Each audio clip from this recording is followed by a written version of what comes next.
કોડીનાર પ્રશાસન અને ભાજપ નેતાઓ વચ્ચે ફરી વિવાદ થયો। કોડીનાર આરોગ્ય કેન્દ્ર પર લેબમાં નવા સાધનો લવાયા। કલેક્ટર લોકાર્પણ કરે તે પહેલા ભાજપ નેતાઓએ લોકાર્પણ કરી નાખ્યું। પૂર્વ સાંસદ દિનુ સોલંકી સહિતના નેતાઓ પહોંચ્યા હતા આરોગ્ય કેન્દ્ર પર। કોડીનાર તાલુકા પંચાયત પ્રમુખના હાથે લોકાર્પણ કરવામાં આવ્યું। કોડીનારના ભાજપ નેતાઓએ લગાવ્યા આરોપ। પ્રજાલક્ષી કાર્યોના લોકાર્પણમાં આમંત્રણ ન અપાતું હોવાનો આરોપ લગાવ્યો।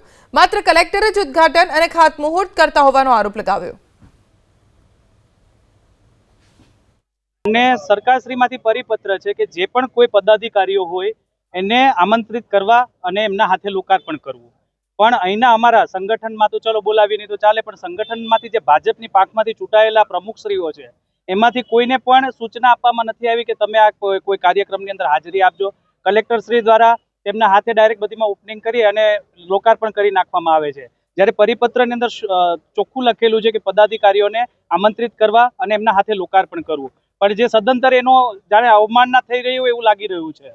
એક પ્રણાલી છે કે ભાઈ સામાન્ય લોકો જે છે એ કોર્પોરેટરને ચૂંટતા હોય છે કે તાલુકા પંચાયતના સદસ્યોને ચૂંટતા હોય છે, જિલ્લા પંચાયતના સદસ્યોને ચૂંટતા હોય છે।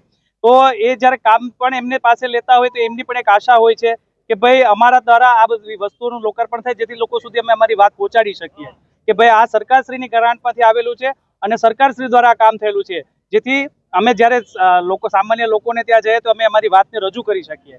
જેનો સદંતર આ છેલ્લા ઘણા સમયથી આવી રીતે થઈ રહ્યું છે। થોડા ટાઈમ પહેલા એક આપણે જે કોડીનારનું બસ ડેપો છે એનું પણ વેરાવળમાંથી ઓપનિંગ થયું હતું, ત્યાં પણ કોડીનારના કોઈ પણ સંગઠનના કે ચૂંટાયેલી પાંખના કોઈ પણ લોકોને આમંત્રણ આપવામાં નહોતું આવ્યું।